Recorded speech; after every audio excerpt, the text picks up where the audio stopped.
treba biti genijalac da se skonta da zima baš ne obiluje biljnim plodovima, ali pored šipurka, smreke, žare koja se može iskopati ispod snijega, stoji još nešto što zimi možemo jest i što je kad nema drugog voća pravi delikates. Mušmula. Opa.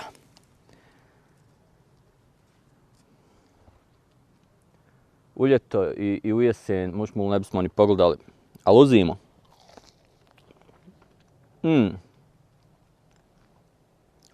Jedna stvar je što je ukusna. Jede se to unutra. To je već samo po sebi ko džem napravljen. Mekano je i mislim, malo izgleda ko da je gnjilo na velike košpice. Malo izgleda ko da je gnjilo, ali odličan je izvor vitamina, šećera, koji je ono energija koja nam zimi treba pravo i može se naći u šumi u divljini. U ljeto i u kasnu jesen, kad sazri, nije baš tako ukusna koliko u zimu, nakon što je mraz uredi fino. I nekad prije stariji ljudi su cijenili mušmulu u zimske dane kao poslasticu. A mi danas imamo banane. Teško je zamisliti neki plod zimi da se možemo više nasloniti na njega kao smreka.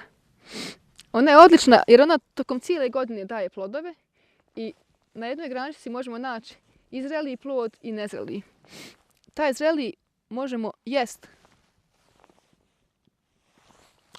Malo je intenzivan ukus. Zbog toga je koristimo ko začin isto. I traži puno vode. Ali dobar izvor nutrijenata kad nema u ničega. Smreka nam je poznata isto, od nje pravimo sok. A isto od ovih grančica pravimo čaj.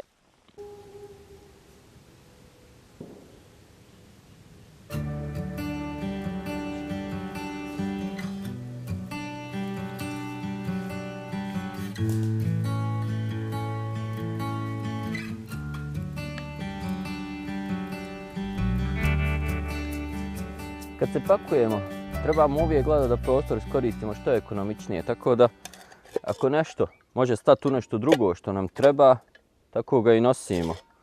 Konzerva mi danas treba zato što ćemo danas praviti žvaku. I to žvaku kakva se prije pravila. Prva žvaka se pravila od smole. Od smole od crnogoričnog drveta. Za žvaku nam treba ova žučkasta, fina smola.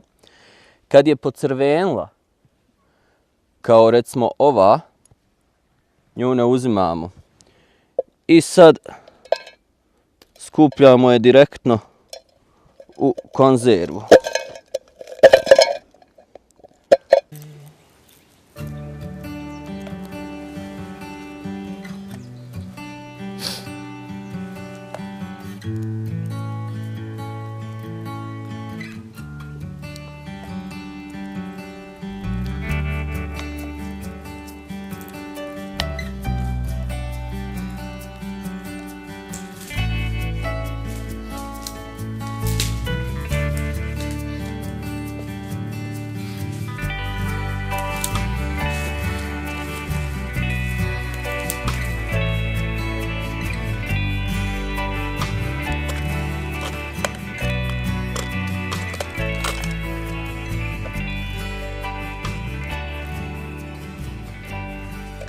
Evo sam skupio skoro čitav konzervu smole. Relativno kratko, sat i pol sam skupljio.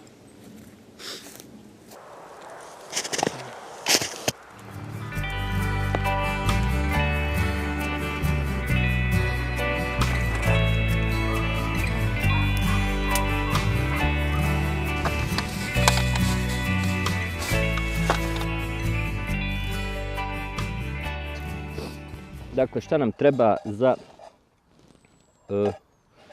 žvaku? Treba nam ova smola koju smo nabrali, par konzervi ovih, evo pokrivam ovako logo da se ne vidi, da ne bude reklama. Uvijek se zapitamo, a gdje ćemo naći sad konzerv, gdje ćemo naći plastičnu flašu. Ja mislim da će arheolozi u budućnosti ovo naše doba nazvat civilizacija kole i civilizacija pive, zbog onih plastičnih flaša i ovih metalnih, ovih limenki, koje će jedine ostati za nas. A plastične flaše će duže ostati, zato bolje. Znači, treba nam to da bismo kasnije u to izlili i treba nam u ovu konzervu. Znači, ćemo ovo topiti i to će kapat u tu konzervu. Hoćemo da bude što čišće i zato stavljamo ovu mrežu koja će nam glumiti sjediljku. Poenta je da je ova donja konzerva veća, zato da sakuplja, da možemo ovu staviti u nju komad žice koji zamotamo oko ove mreže. Nije neophodno, ali lakše je.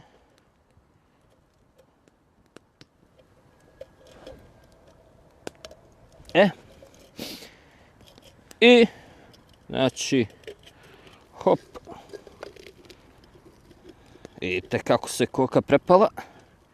Možemo malo ovom mrežom, ne kažem da će biti savršeno, ali malo će poboljšati.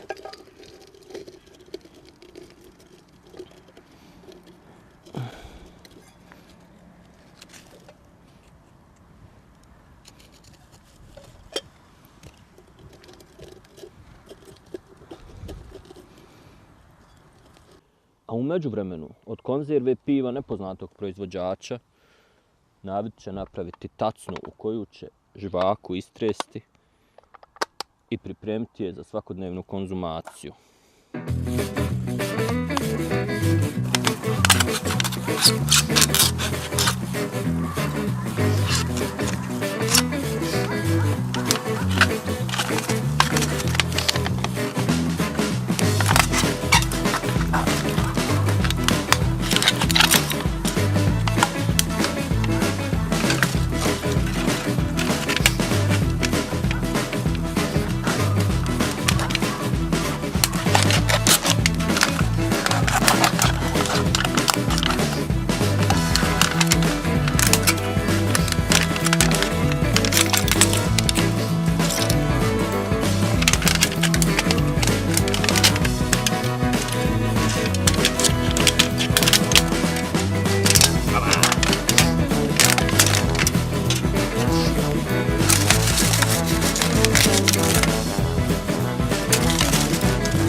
Ovaj ostatak, nemojte misliti da će propast. Ovo sad možemo koristiti za ljepilo. Namotamo ga na neki štap. Evo neki štap. Namotamo ga na neki štap i onda, sad neću pripremati ljepilo, ali kad ga treba, kad se priprema, onda se uzme ovako ovaj crni dio pepela, sastruže se, isitni se, jako sitno da je komljeveno, nožem se može isitniti na kamenu i onda se, kad se rastopi ova smola, miješa se sa smolom i dobija se odlično ljeplo. Jer ovako, kad se samo ovako smolom lijepi, onda bude krto i puca. Kad se izmiješa, bude odlično. Uglavnom, ja mislim da... čaj nam je gotov, tako da dok čekamo žvaku, može se... žvaku i ne treba više čekati. Znači, fol kako je pravimo, sačekat ćemo još malo da se ovi neki dijelovi ohlade, ali ja ću uzeti malo ovog koji je žvaha. Kad je počnemo žvakat, tvrda je. Nakon nekog vremena, evo već, to postaje prava žvaka. Šta je fol s ovom žvakom? Osim što je zabavno, žvaka, kad se žvači, doslovno je žvaka. U stvari su neka ljudi od ovog i pravili žvake, ovako su nastale. Osim što je zabavno žvakat, ona ima i blago antibakterijsko dejstvo, tako da kad smo u šumi, kad nemamo kalodont i onda možemo napraviti žvaku i poslije jela njom dezinficirati zube. Iako je uvijek bolje koristiti komadić grane, pa zdrobiti ga na krajima kao onaj misvak. Može se koristiti bilo koje drvo koje nije otrovno i koje je blago gorko. Poznato je da su partizani preživljavali kad nisu imali šta drugo jest, jedući koru drveta. Mi sad mislimo kako se to jede, to je tvrdo, to se ne može ni žvakat, nije ni ukusno, garant.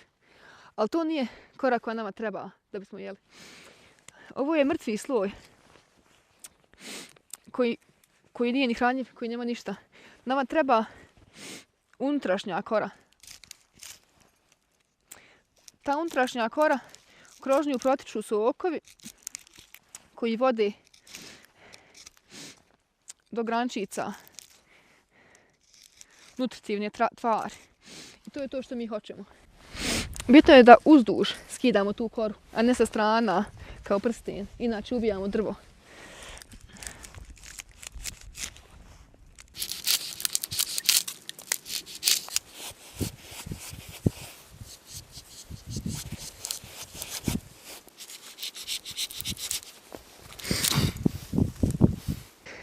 Kad idemo na vikendicu, zimi onda zaledi često voda i sad idi do sela, nosaj kanistere, vuci na sanke, lijevo, desno. U stvari je lakše puno uzeti snijeg i otopit ga, ima ga posvuda. Ali ima jedan trik kako to uraditi da bude efikasno. Jer ono što ljudi urade kad stave sav snijeg odjednom, da im progori dole šerpa. Poenta je staviti malo pomalo. Zašto stavljati manje snijega?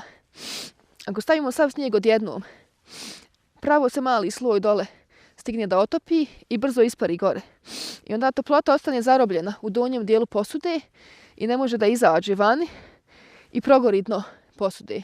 A mi odozgo to gledamo i snijeg nam izgleda kao da se ne miče nikuda, jer ne uspijeva ništa da se otopi. I dok nam ne progori dole posuda, pojma nemamo što se dešava. Zato je puno pametnije stavljati malo pomalo. Imamo priliku da vidimo šta se dešava, osmatramo situaciju. A što više ima tople i vruće vode, ona povlači za sobom sav snijeg i ono se brže otapa.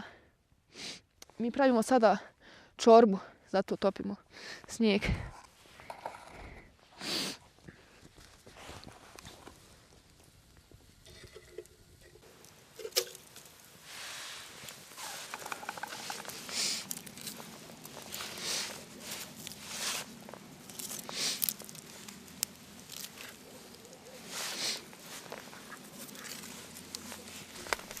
Imamo više vrsta vatre.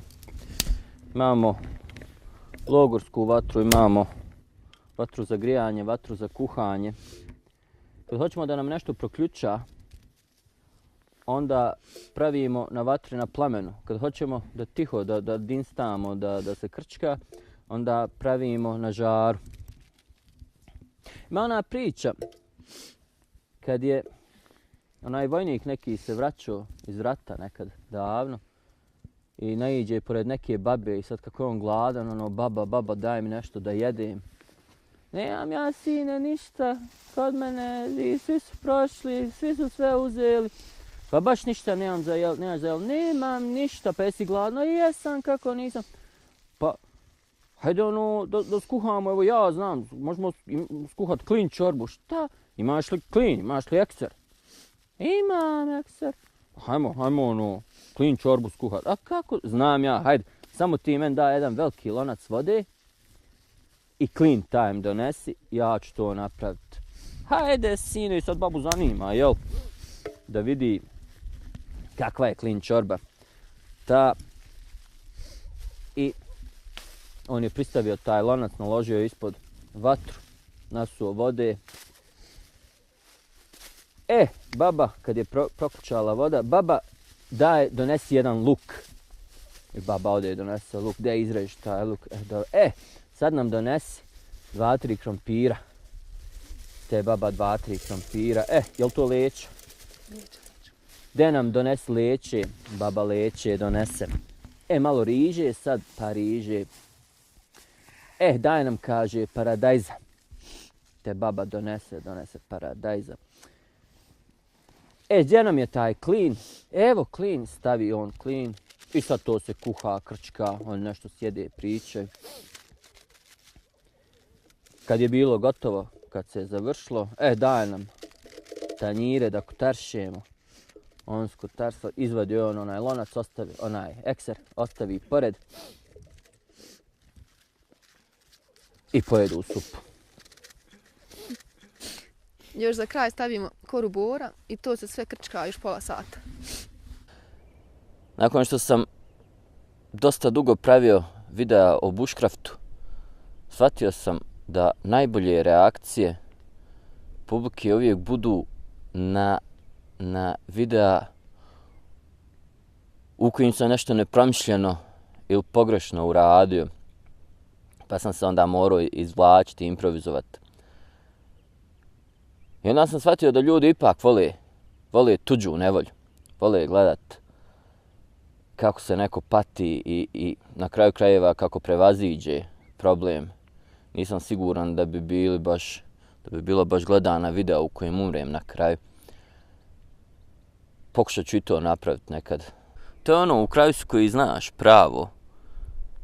Nema šanse da se to izgubiš i onda kreneš, nisam ovom stazom nikad išao, idem vidjeti šta je tamo, idem ovom i onda skontaš da je prekasno da se vraćaš, idem probat prečicu neku naći. I tad se izgubiš. I najbolji survivalist, najbolji preživar je onaj koji izbjegne da se nađe u takvoj situaciji. A ljudi ne vole priznat da su se izgubili i onda to malo duže traje. Tu počinje taj slijed loših odluka, jer sve dok ne priznaš sam sebi da si se izgubio, nećeš odlučiti vratit se na onaj put kojim si došao, nego ideš tražiti prečicu, jer ja znam tačno gdje sam. A to se tako lako okrene. Ja sam se nekoliko puta izgubio, ali to je uglavnom zato što nekad neke odluke donosim nepromišljeno ili čisto krenem da vidim šta je tamo, a ne pazim gdje idem. Kad je već kasno, nema smisla vraćat se i tražiti put. Kad ne vidiš dobro, još ćeš se lakše izgubiti.